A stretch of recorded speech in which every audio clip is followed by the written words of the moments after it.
con ICOP Medios.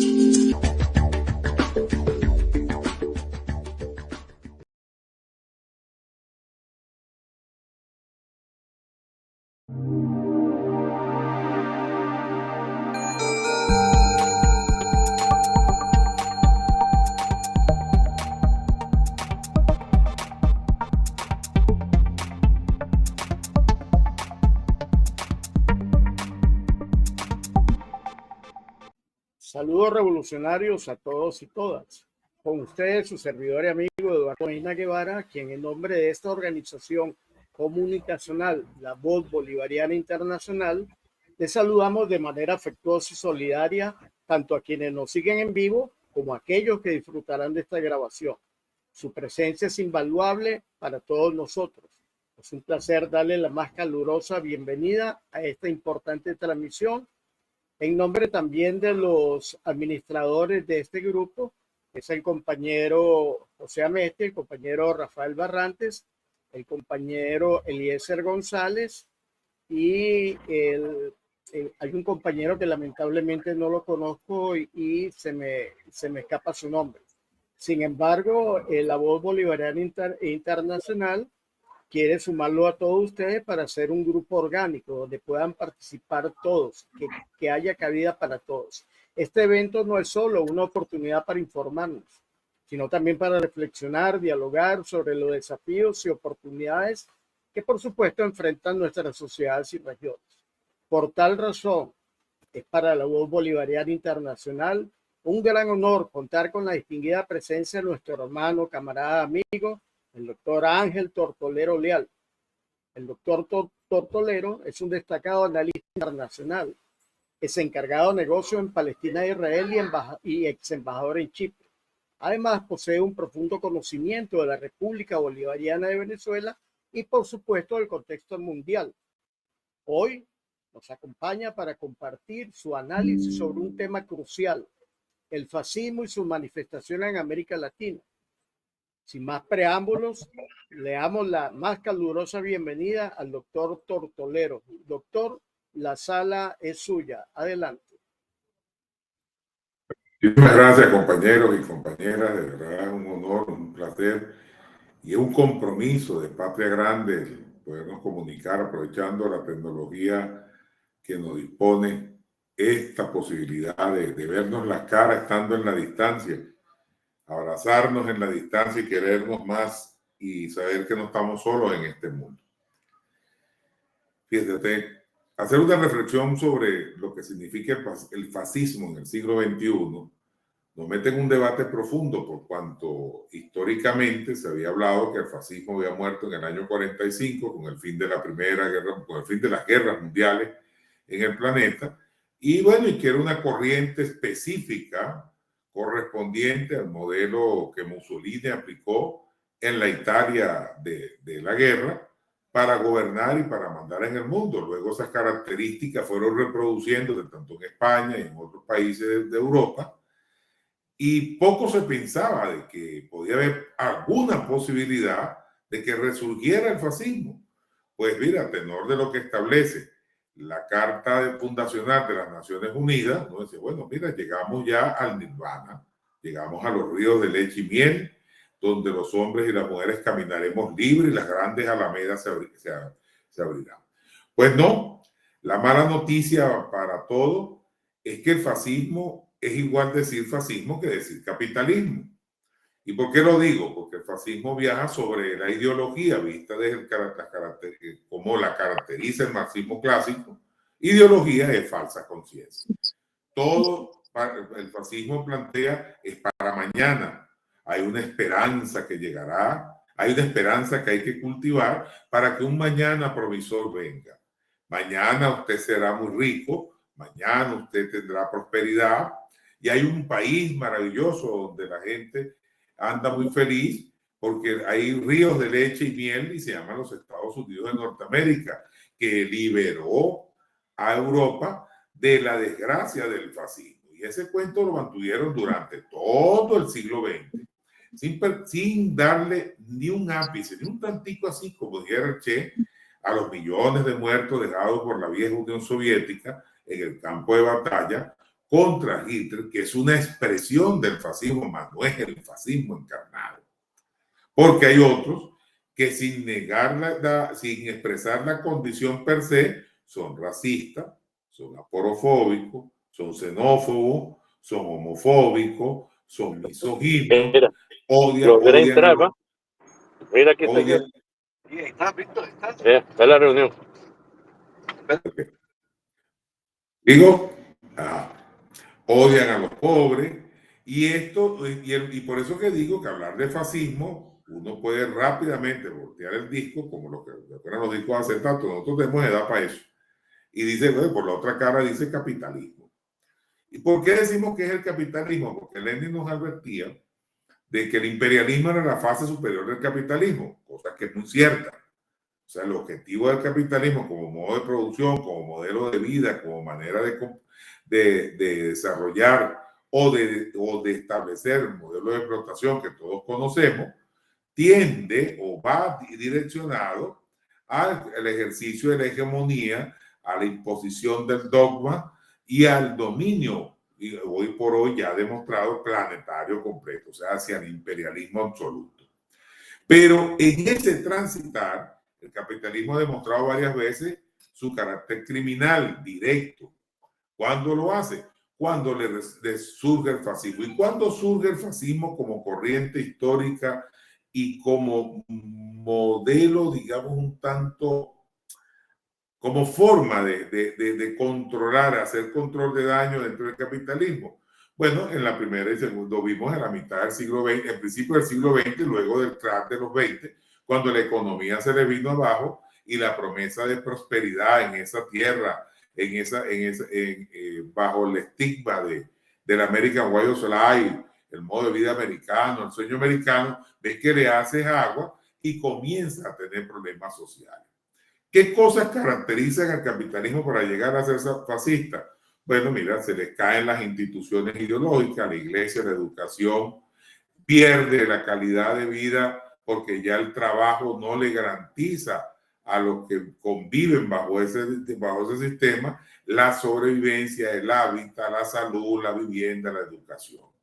Entonces, cada vez que esto pasa, el mismo sistema se reconfigura, diría una palabra casi una grosería, es un sistema que tiene su hipertrofia dentro y que implosiona para volverse a reconstruir. Veamos rápidamente a tenor de lo que está sucediendo.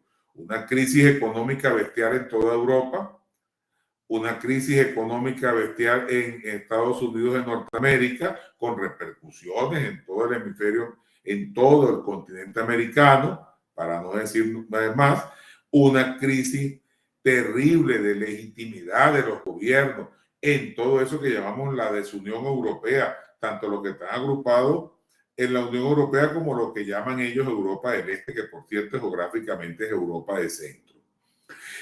¿Qué les queda? Entonces les queda funcionar con agresividad.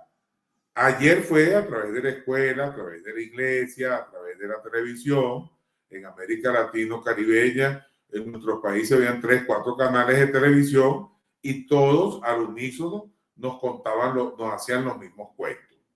Hay pobres y hay ricos. Y llegar a ser rico es fácil, lo que hay es que trabajar.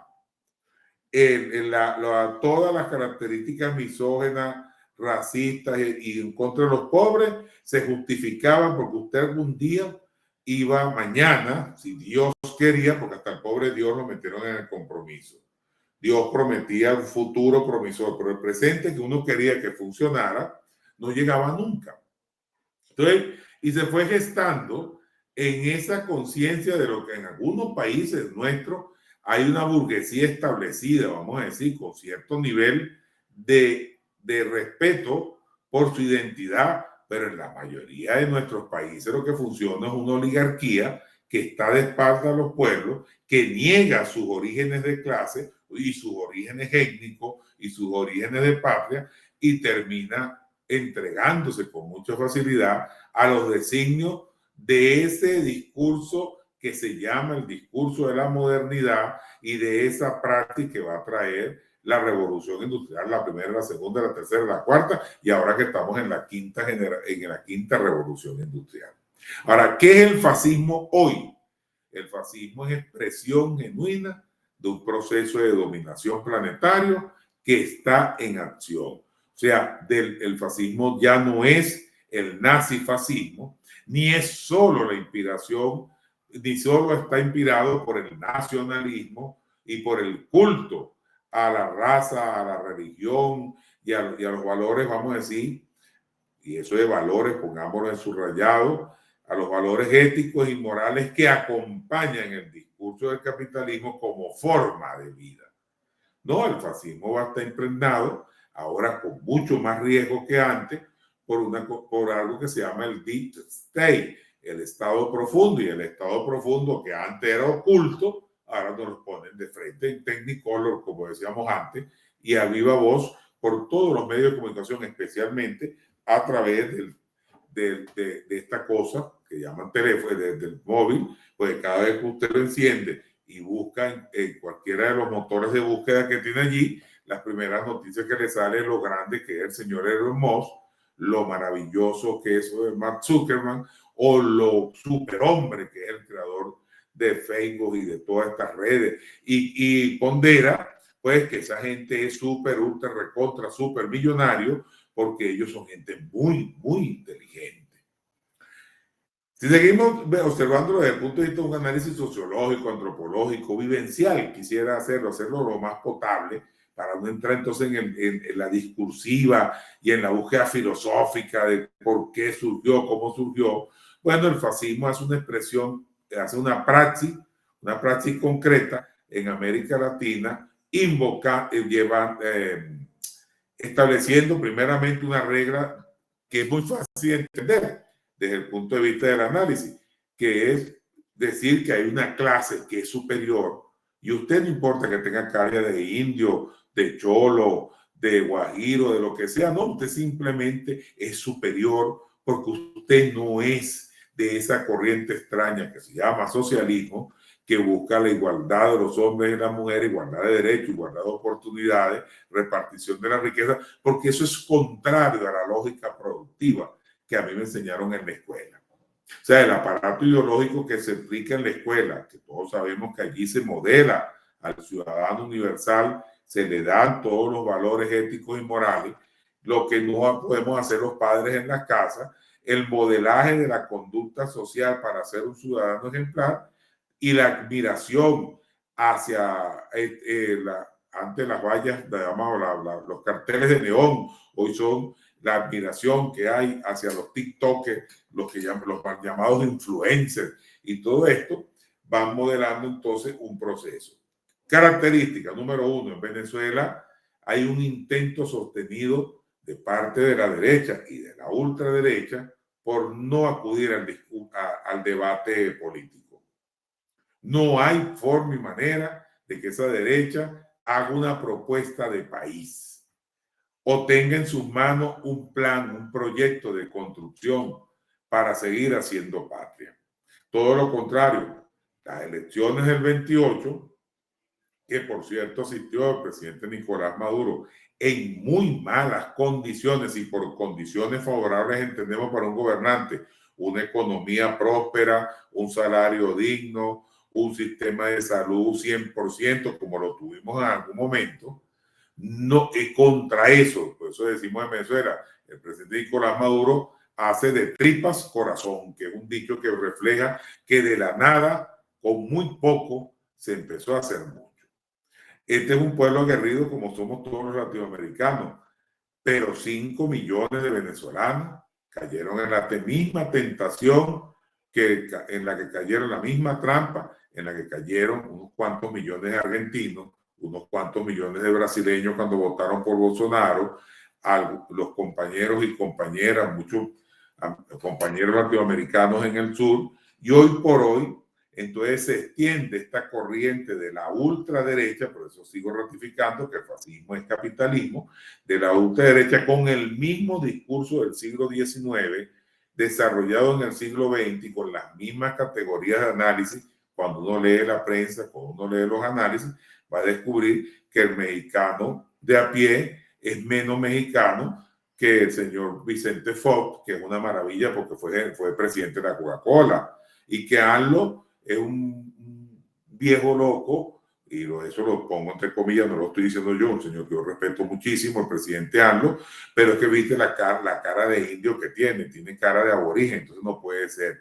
O las mismas razones por la cual salieron del presidente del Perú, porque ganó en un universo donde no había nadie que pudiera tener cualidades para ser presidente, el pueblo lo eligió y duró menos de un año en el poder, año y tanto en el poder.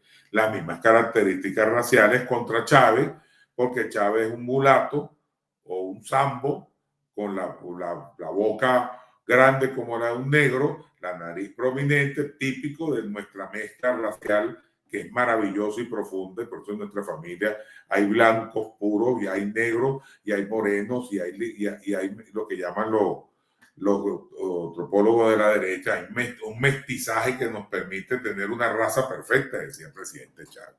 Entonces, ¿a quién te buscan para ejercer el poder? Bueno, a figuras que se parecen muchísimo al modelo occidental de prosperidad.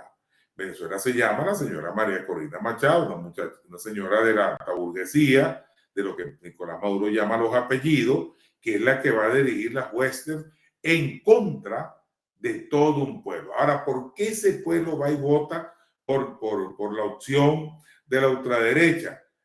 Bueno, fíjense ustedes que el fascismo hoy trabaja, pero con mucha eficacia, porque te convence que tu verdugo es tu amigo y que las consecuencias de las medidas coercitivas unilaterales, que son las que han acabado con el bienestar social y el bienestar social y económico que había en Venezuela en tiempos del presidente Chávez, bueno, eso no son culpa de ellos, sino del régimen. Además, la palabra régimen la usan con una facilidad para denotar que es una cosa muy mala. Sabemos todos que un régimen es una conducción de orden. El régimen democrático, el régimen jurídico, de todos lados vas a conseguir tu régimen porque el Estado se regenta, se regula a través de las leyes.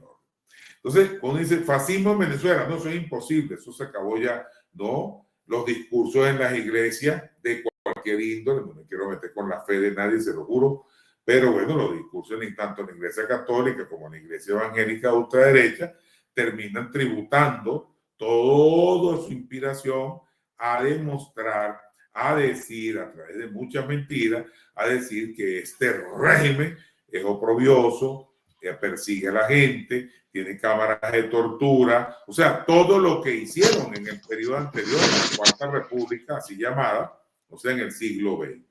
Por eso que el fascismo es más allá de las actuaciones que tiene, las actuaciones criminales, es vamos a decir, le sube el tono a los métodos coercitivos, la palabra está de moda en Venezuela, para coaccionar a la gente, al hombre común, a un ser que se va a alejar de la política porque también lo convence que si él no trabaja no come y los políticos todos somos ladrones. O sea, todo el que hable política es corrupto de entrada. Y si yo no trabajo no como, que es la base sustancial del capitalismo, el individualismo. O sea, usted es un individuo, usted no necesita de nadie. Todo aquello que se parezca, que sea colectivo, que sea social, que invite a la cooperación, a desarrollar los valores humanos auténticos de nuestra ancestralidad, que nosotros sí sabemos, los latinoamericanos y caribeños, sí tenemos una raíz, vamos a decir, multiétnica y pluricultural, pero aparte de eso, culturalmente, no somos ningunos ermitaños. Nosotros vivimos en comunidad y nuestras etnias aborígenes a lo largo de toda América, de norte a sur, así lo han demostrado. En Venezuela hay 32 naciones aborígenes, las cuales se autosostienen. Imagínense ustedes, algunas fueron contaminadas por un momento por factores extranjeros que llamamos la quinta columna, la invasión silenciosa a través de la religión, que empezó a quitarle sus adoraciones naturales, vamos a decir, sus adoraciones culturales, y se las cambiaron por la Biblia occidental. No me voy a detener a decir si eso es bueno o eso es malo. Lo cierto es que no lo desfiguraron hasta que llegó la Revolución Bolivariana y sacó a las nuevas tribus de la selva del Amazonas, y recuperamos a través del referéndum, cuando hicimos la Constitución del 99, nuestra identidad. Entonces, decir en Venezuela que no somos racistas, no lo somos. Mayoritariamente no somos racistas, nuestra familia es de todos los colores. Que no somos xenófobos, ¿no? En este país, cuando usted llega y los que han venido de todas las partes del mundo y usted le pregunta, ¿dónde eres tú? De Costa Rica. ¿Y cómo es eso allá? Oye, cuéntame, ¿qué idioma hablan? ¿Cómo viven? Porque el venezolano es abierto, primero porque tenemos 2000 y tantos kilómetros de fachada caribe que nos conectan con el mundo, pero aparte de eso somos un país receptor de migración por ese fenómeno de la explotación petrolera que surgió empezó en el siglo XX y que culmina justamente con una crisis que nadie quiere recordar, que es la de 1983, la crisis cambiaria en épocas de Luis Herrera Campos.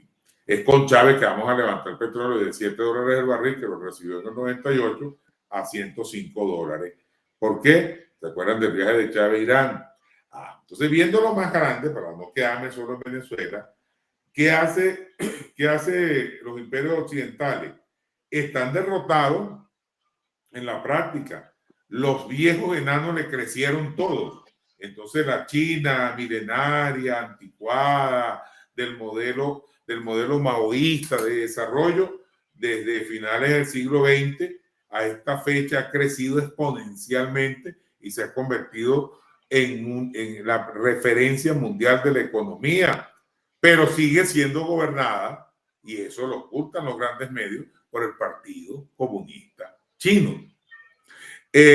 Pueblos como Irán, que pasaron guerras, contradicciones, guerras entre Irán e Irak, y han vivido todas las desgracias del mundo, y que no son ni socialistas, ni comunistas, ni próximos, ni cercanos al modelo, hacen una revolución islámica que se parece a ellos y que es apoyada por su nación, pero que no tiene ninguna contradicción, y en todo lo contrario, ha buscado mecanismos de conexión y de alianza con la China comunista, con la Rusia capitalista, la Federación Rusa, con la Venezuela bolivariana, y se ha metido de frente, pero mucho en el África uniconfesional, porque estos son países de fuerte confesión islámica, frente a un enemigo que es el Estado sionista de Israel. No condenamos a los judíos y jamás los condenaremos. El judaísmo es una religión y nosotros nos metemos con las religiones, pero los actos criminales del sionismo hay que condenarlos e inclusive declarar que es una estafa cubrir sus actos criminales con un manto sagrado del judaísmo y decir que en el nombre de que es Dios que lo protege porque están predestinados. Como predestinados se siente el establishment norteamericano, quienes gobiernan a Norteamérica, y como predestinados se sienten aún más los que son dueños del capital mundial. Y me refiero a eso que les dije al principio, el DFA. Todos los demás son convencidos que ese es el camino. Entonces, esas capas, esos estratos medios de la sociedad, esos estratos que por acumulación de algún nivel de riqueza material, que no es tanta como parece, pero pero sí ideológicamente se sienten seres superiores. Entonces ahí vemos una expresión de racismo tangible, concreta. Cuando ven un aborigen nuestro, una indígena nuestra, un indígena nuestra, ataviado con su traje, el traje de su cultura, lo miran con recelo y lo apartan a un lado, porque esos indios que son tan brutos, ¿cómo es posible que vengan a venir a contradecirme a mí, que he estudiado tanto y que tengo un status quo tan alto? Eso persiste en nuestro pueblo, en Venezuela especialmente, ¿sí? Una vez a esa población despolitizada, esa población que no entra en el debate, esa población que no le importa este tipo de foros, esa población que no tiene nada que ver con las buenas o las malas noticias, que simplemente vive la vida dentro de una cápsula y piensa que todo lo que le está diciendo el Twitter, el Instagram, el Facebook, el WhatsApp y todos estos mecanismos de comunicación es verdad absoluta, y asume que eso es verdad porque lo está diciendo gente muy inteligente que vive en unos países que son superiores al resto del planeta. ¿Cómo se explica entonces que caminen por la selva del Darién, que ya lo deben llamar paseo del Darién? ¿no? Sin quitarle la peligrosidad, porque peligrosos son las bandas armadas, los traficantes y los que pasan a los migrantes precarios por allí, ¿va? Y van desesperados a tirarse el río Bravo para atravesar y llegar a los Estados Unidos. Pues la promesa de prosperidad que tiene es mucho más grande de las posibilidades que él pueda jugar internamente. Sabemos que nuestros países han sido muy golpeados, económicamente muy, pero muy golpeados, nos han llevado a estadios de miseria y de represión. ¿Y qué es el fascismo? La deshumanización. Nos deshumanizan y matar a un chavista, matar a una compañera, como la compañera que dijo que ella era antiimperialista, matar a una socialista, a una comunista, a una antiimperialista, causa menos daño moral, o les causa menos daño moral, que matar a un perro en una carretera o a una cucaracha en la casa, en la cocina de su casa. Porque no, ellos deshumanizan al otro. El otro no es un ser humano y no tiene nada que ver conmigo. El 29 de julio, mis queridos compañeros y compañeras, el 29 de julio utilizaron, al igual que Mussolini en su época, utilizaron a lumpen, y sé que el término me lo entienden, trajeron muchachos drogados con cartabón, creo que se llama la droga que usan, bueno, y cualquier otra también vale, a que quemaran. Entonces, cuando las fuerzas del Estado actuaron sin armas, y ese es un detallito que les choca, porque cuando dice que hay represión, bueno, en este país la represión se hace sin armas de fuego. Como todo sistema de seguridad, si superan esa primera barricada, bueno, habrá un método un poco más fuerte, porque aquí se cumple la ley de que el Estado tiene el uso y la administración de la fuerza para garantizar la paz en la República. Aquí hay derecho a manifestación, más que consignas que ofenden a la madre del presidente. Entonces Maduro en una calle y le sale la mentada de madre respectiva al presidente Maduro. Y nadie está preso por eso. Aquí está preso por los que fueron a asesinar gente. Aquí están detenidos hoy. Sí, esos muchachitos menores de edad con rastro de pólvoras en las manos, porque el día 29 fueron inspirados por grupos violentos traídos especialmente para eso, que no tenían tampoco ningún tipo de conciencia política. Grupos violentos, lumpen, lo último de una sociedad, drogadictos, muchachos muy jóvenes, pero muy dañados moral y éticamente, sin capacidad de razonar, sino que con un nivel de violencia muy fuerte. Todo aquel que pareciera chavista había que exterminarlo. Ya lo vivimos en el año 17 cuando quemaron gente viva, cuando pusieron guayas, alambres en las calles para decapitar a los que pasaban en motocicleta, el alambre a la altura del cuello para decapitarlo. O sea, aquí hemos visto cosas espantosas, le estamos viendo la cara del fascismo. Entonces, fíjate, cuando te hace las similitudes, dice, ya va, ¿no? Sí, Mussolini, sí, eso acabó el año 45, ya, pero es que el método sigue siendo el mismo. El método sigue siendo en nombre de una raza superior. Yo ordeno que tú te apartes o te vayas. Por cierto, hay una noticia muy fea, como todas las que vienen de Israel, Netanyahu diciéndole a los libaneses que abandonen el país, que cuando ellos acaben con los grupos rebeldes que se oponen, bueno, ellos le van a entregar su país otra vez. Qué maravilla, ¿no? Como si se tratara de abandonar cualquier cosa, una bicicleta, una moto en medio de la carretera. Bueno, así mismo. Entonces, eso son las características de este fascismo del siglo XXI que va socavando la base. A él se introducen otros elementos. Estaríamos toda la noche hablando. La guerra cognitiva. Bueno, ¿y qué es el fascismo? Un cambio de conducta. ¿Qué impone el fascismo? Una conducta única. ¿Qué impone el fascismo? Un solo pensamiento. ¿Y cómo lo logra? A través de la fuerza. ¿O es que no es fuerza decirle a alguien que piense distinto a ti, tú no tienes la razón y no tienes derecho a hablar, y si sigues hablando te mato? Eso no es fuerza. Ese es el ejercicio. Por allí en un debate que tuvimos con un grupo de profesores de todas las tendencias políticas, uno decía, no chicos, pero es que el fascismo solo lo ejerce el Estado. Le dije, no, lo ejerce el poder, no el Estado. El poder, quien lo ejerce realmente es el que tiene el poder. Pues hoy por hoy los estados no tienen el control de la web. La mayoría de los estados no tienen control de los aparatos ideológicos per se, a pesar que los modelos educativos, la permisología para las religiones, para las transmisiones televisivas las da el Estado, no es menos cierto que no tiene el control absoluto, porque lo que prohíben en un país, bueno, llega por la vía de Internet, por la vía de los mecanismos estos modernos, estos últimos pues, tecnológicos avanzados, les va a llegar pues los fíjense que CNN en español dice solo para Nicaragua, Cuba y Venezuela. Pues aquí están bloqueados las señales, entonces tienen una señal especial para Nicaragua, Cuba y Venezuela. Y ahí tienen a unos señores que de latinoamericanos o de mexicanos tienen muy poquito, de costarricenses tienen nada, de venezolanos se les olvidó hace rato que son los periodistas que ponen al servicio del imperio y terminan siendo más lacayos que los lacayos, porque terminan no solo sirviendo a sus amos, sino arrastrándose a los pies de ellos para figurar, mientras más enconosos son en contra de cualquier proceso de liberación nacional, pareciera que le pagan más puntos, le dan más dinero, algo por el estilo. Pero eso también es fascismo.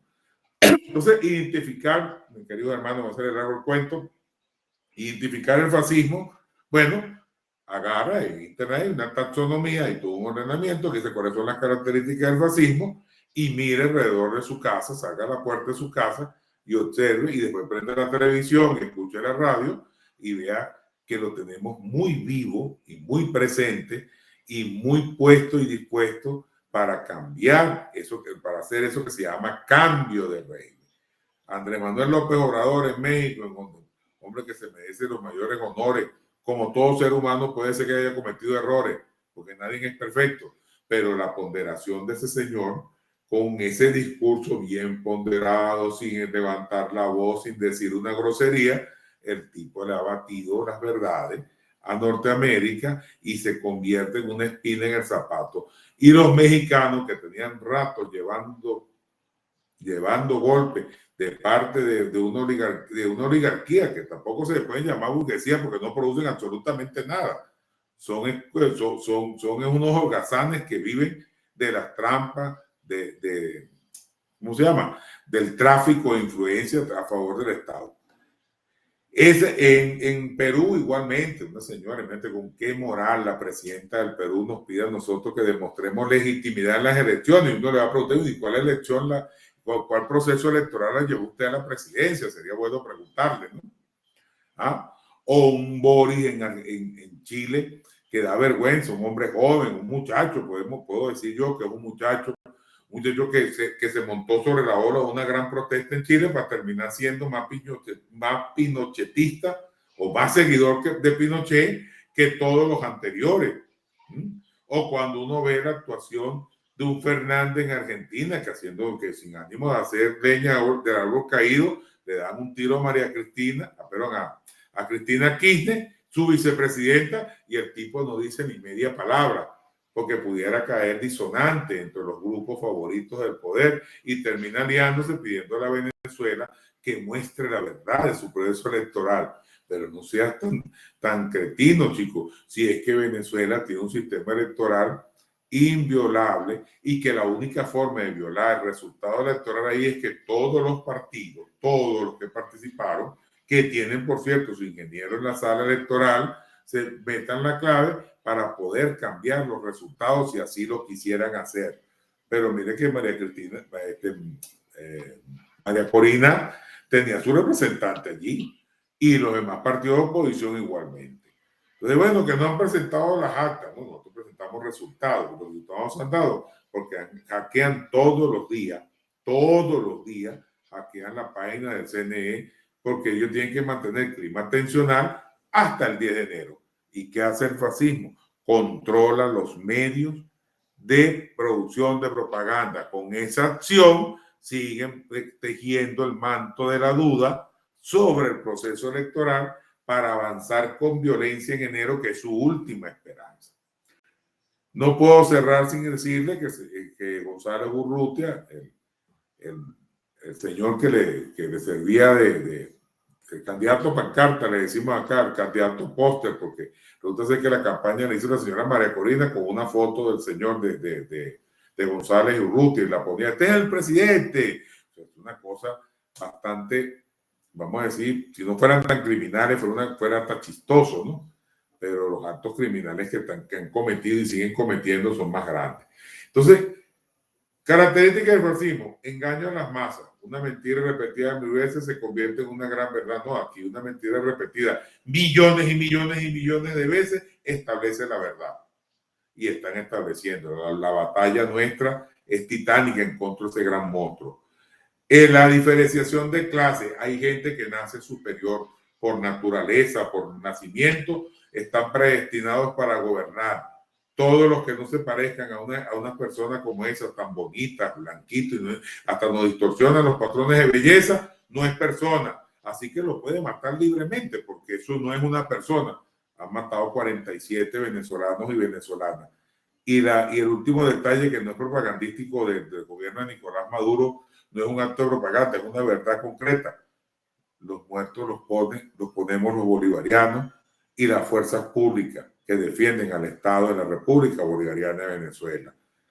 Guardia Nacional, tengo un amigo general en el estado de Aragua, muy cerca de acá, que uno de estos inocentes muchachos que salieron a protestar legítimamente con una navaja con la que a uno le refilan por acá para cuando afeitan a los hombres, cuando usaban los abuelitos para afeitar, que es una hojilla puesta en una especie de mango, se la zumbó por el cuello y el general bajó la cara, afortunadamente, para no se llegar a la yugular, la había abierto la cara desde la oreja hasta la boca, ¿sabes lo que una hojilla es súper filosa?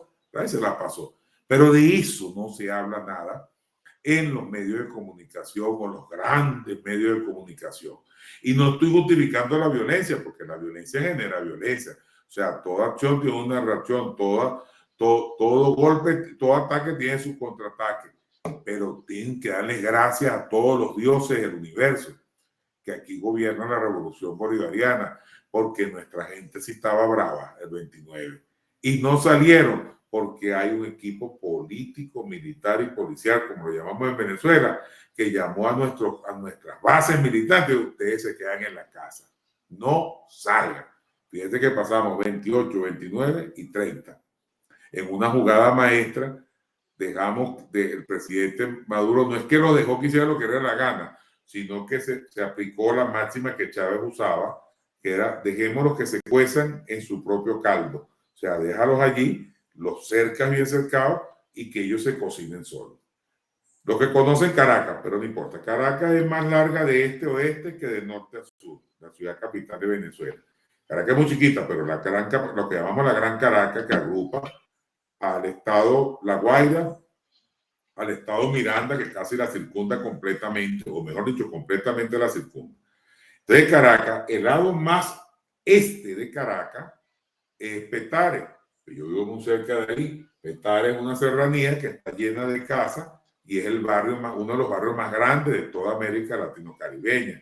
Ahí el índice de pobreza es muy alto y el índice delincuencial mucho mayor, poco menos ahora. Ahí se refugian, inclusive hay sectores del barrio que lo tienen tomado paramilitares colombianos que, huyendo de Colombia, se vinieron para acá a hacer actos criminales.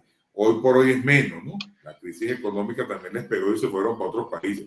Creo que en Costa Rica están sufriendo las consecuencias de eso. Julio Borges dijo: los venezolanos andan robando en el mundo. No, los delincuentes que no tienen nacionalidad, delincuentes, nazca donde nazca, bueno, están haciendo de las suyas, pues eso que llaman el tren de Aragua, imagínate tú, y otros personajes que lo llaman PRAM. PRAM significa preso residente asesino nato, y se denomina la condición al delincuente más delincuente, que es capaz de matar impunemente. Allí abrieron un foco de conflicto el 29.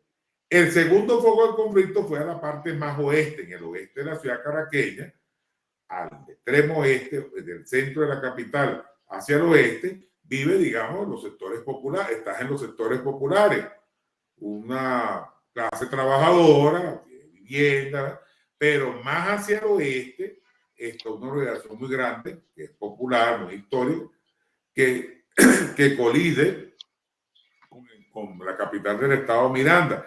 en esa zona, en Caricuao, armaron el otro foco de conflicto. Y de norte a sur, quisieron venir atacando desde el centro de Caracas, que está realmente en el centro de la Plaza Bolívar, porque como todas las ciudades españolas, nuestras ciudades nacieron alrededor de una plaza mayor, es donde está la Plaza Bolívar, la plaza en honor al libertador Simón Bolívar. Se vinieron hacia el sur, o sea, contrario al Cerro del Ávila, pero hoy llamado Guaraíra Repano, o rescatado el nombre de Guaraíra Repano, que es un nombre real, lo llamaban en la Cuarta República el Cerro del Ávila, hacia Valle Coche, que es la entrada, vamos a decir, la entrada y la salida de Caracas hacia el centro del país. La otra, la del este, hacia el oriente del país. Bueno, armaron unos focos de violencia. Esos focos de violencia fueron montados con delincuentes, como les dije, traídos de otras tierras y venezolanos que estaban huyendo, estaban en Colombia, en Perú, los trajeron, los entrenaron en Colombia, en Chinacota, creo que se llama la población que está en la frontera con nosotros, del lado del norte de Santander, que es Colombia, y bueno, los trajeron como grupo mercenario con muy bajo nivel, por cierto, los muchachos, sin nivel político y sin conciencia militar, no es delincuente, por eso que le dije, utilicé la categoría lumpe para referirme a ellos. Son un perro con rabia que si usted, en el momento que usted le quita el bozal, el primer mordido es uno mismo. Entonces, si carga un perro rabioso, lo que le quita el bozal del hocico, el primero que va a morder es a usted. Bueno, y eso le pasó a esta oposición. Los tipos que no pudieron levantar, sin embargo, no es menos cierto que sí causaron daño, soliviantaron los ánimos y se quiso montar la matriz de que Mundo González Urrutia había ganado las elecciones por 8 millones de votos. El padrón electoral tiene 20 millones. La votación efectiva fue de 12 millones y tanto. Y las cuentas que da el CNE dan perfectamente, pero dan muy bien dentro del marco de los 12 millones de venezolanos que votaron. 6 millones 400 y tantos mil votaron por Nicolás Maduro Moro, por el bloque de la patria, por la propuesta bolivariana. 5 millones 400 algo votaron por el Mundo González Urrutia, y lo demás se digregó en los factores de oposición dispersos, que es la única oposición que está en la Asamblea Nacional, pero que tanto fue la campaña contra ellos que los apartó del escenario de la oposición en cuanto al favoritismo que tuvo en el seno de una sociedad que sí, que votó por rabia. Nosotros decimos acá, es un voto emocional, no es un voto racional, es un voto emocional, es un voto por derivación. Y entonces, volvamos al fascismo. ¿Cómo gana las elecciones de Hitler en la Alemania? Acuérdense que Hitler es de origen austriaco, es un austriaco que termina así gobernando Alemania. ¿Ah? Cómo Mussolini retoma el poder. O sea, cuando te ves todas las características, entonces tumba lo que le dije al principio, que el fascismo no es potestad solo de los estados, es un movimiento, es una acción, es un modelo de intervención para derrocar gobiernos e imponer voluntades de las minorías dominantes. Y cada vez que el capitalismo hace una crisis estructural, algunos la llaman la crisis cíclica del capitalismo, genera niveles de violencia y con esa violencia hace hasta guerras y reconstruye otra vez su aparato ideológico, político y económico para la preservación de los altos intereses de las corporaciones que lo sostienen. Los compañeros y compañeras que han ido a Europa verán que los chalecos amarillos en París existen, que los trabajadores ferroviarios en Londres están en la calle, que la clase trabajadora en España, por supuesto, el inmigrante que viaja, el que va de turista o el inmigrante que recién llega, se encandila con la belleza, ¿no? Entonces me decía que aquí sí es muy bonito, aquí muy bueno. Me decía un muchacho de alumno mío en estos días que me llamó por teléfono a propósito de mi cumpleaños en marzo.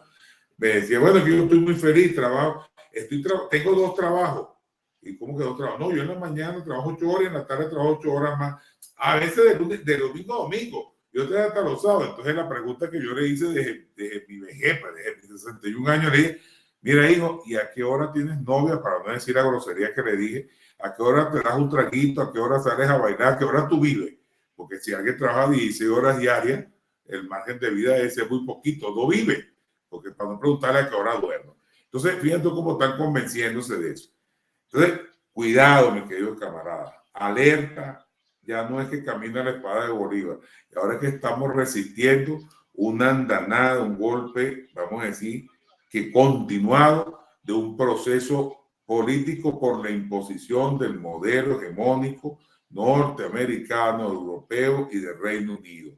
Milei no es una casualidad, los triunfos en Uruguay y Paraguay de la derecha no son casualidad, la llegada de Boric en Chile no es una casualidad, y las tentativas de golpe en Bolivia, cuidado, el rebalón, vamos a decirlo, el desliz que tuvo el compañero Lula en la interpretación electoral de Venezuela tampoco es casuístico, eso obedece a condiciones internas de las presiones que está recibiendo y que tuvo que ir hacia adelante porque tiene sus propias características y sus propios demonios internamente en Brasil. El mismo Petro en Colombia, que no deja de ser de avanzada y de nuestros afectos por la opinión emitida, porque uno sabe cuáles son las contradicciones que está atravesando ese proceso.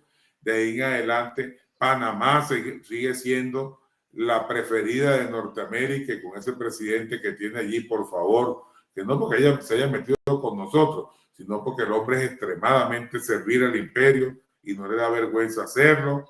Queda la dignidad en México con Andrés Manuel y esperamos que Claudia Sheinbaum continúe el legado, y no estamos hablando ni de comunismo social, ni de comunismo radical, ni de ultraconservadurismo socialista, no, estamos hablando de sistemas de gobierno, de procesos políticos que van dirigidos a equilibrar las cargas para que la sociedad tenga lo mejor que pueda dotarse de sus propios pueblos, y eso lo hace con gobiernos que estén comprometidos no en dádiva, no en lo reivindicativo solamente, sino en la acción social para que la gente tenga calidad de vida, eso que el libertador Simón Bolívar llamaba la mayor suma de felicidad posible. Tenemos una Nicaragua, nos guste, no nos guste, tengamos crítica, no tengamos, que resiste como la mejor y no tiene un día haciéndolo. Ya lleva varios años resistiendo los embates de un enemigo voraz y feroz, tanto interno como externamente. Entonces, bueno, pero tenemos una América Latina que va reconstruyéndose a través de la CELAC, cosa que le siguen bombardeando. Yo decía que había que nombrar un secretario general eterno. Yo nombraría a Manuel López Obrador tranquilamente allí. Me declaro pues a favor de esa campaña. Ojalá ahora lo podamos lograr. Nos implosionaron UNASUR, nos acabaron Mercosur y todas las iniciativas de independencia y de pluralidad y de convocatoria a eso que llamamos democracia, que es vernos los distintos con el mismo derecho y la misma oportunidad para debatir, para discutir. Cada vez que eso surge, bueno, el imperio norteamericano, la Unión Europea y el Reino Unido va sobre ello. Y termino con esto. Estamos en la 79 Asamblea General de la ONU, la Organización de Naciones Unidas, que tiene 3 pilares, ustedes los conocen: el Consejo de Seguridad, la Asamblea General, el Consejo de Derechos Humanos y el Consejo de Seguridad son los 3 pilares de ese mamotreto que ya perdió vigencia histórica. Pues las decisiones de la Asamblea General no son vinculantes. Todos los años votan en la Asamblea General de 193, 189, 190, 192 ha llegado países en contra del bloqueo a Cuba, y eso va entonces indefectiblemente al Consejo de Seguridad. Y en el Consejo de Seguridad, de los 5 que tienen derecho a veto, a vetar cualquier decisión, Estados Unidos tiene 1, y Estados Unidos veta cualquier resolución para levantar el bloqueo, y como un veto no tumba otro veto, ni hay elecciones entre los que tienen derecho a veto para ver cuántos vetos, cuántos se niegan, cuántos aportan, sino que es unilateral. El que tenga derecho a veto, yo veto la decisión y se acabó. Y el Consejo de Derechos Humanos, donde las decisiones son por mayoría calificada, pues mira, pocas veces se logra rebatirle, o sea, quitarle el impacto que tiene. Esto ha dado pie para que las naciones se unifiquen y reviva entonces una diplomacia de los pueblos, del acuerdo, y seguimos en esta lucha conformando bloques de poder no hegemónicos, no imperialistas, pero bloques que puedan vivir en equilibrio con nuestras diferencias y dando la vida porque esas diferencias puedan ser proclamadas de viva voz y que lo único que esperamos es que haya coincidencias para seguir avanzando y para hacer esta más humana esta humanidad y dar, en el caso de nosotros que modestamente tenemos un Hugo Chávez que puso en el objetivo número 5 del Plan de la Patria, podamos preservar la especie humana. Hace media hora vi una noticia muy mala.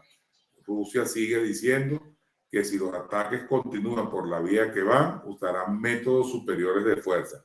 ¿Sabe que eso se llama escalada de violencia? Y podríamos llegar inclusive hasta una confrontación de carácter nuclear que no discrimina entre los buenos y entre los malos, entre los chavistas, los no chavistas, entre los socialistas y los capitalistas, sino que acabaría con la humanidad. Y eso es una provocación del fascismo. Así que el fascismo no es un cuento, no terminó el siglo pasado y continúa muy vivo porque es la fase criminal del capitalismo. Gracias, hermano, y perdón los labios. No, de ninguna manera, querido compañero Ángel Tortolero. Muchísimas gracias a usted más bien y bueno, y todo esto nos lleva a algo que nos alertó Simón Bolívar, que por la ignorancia nos han dominado más que por la fuerza. Así que es importante esta serie de conversatorios y de debates.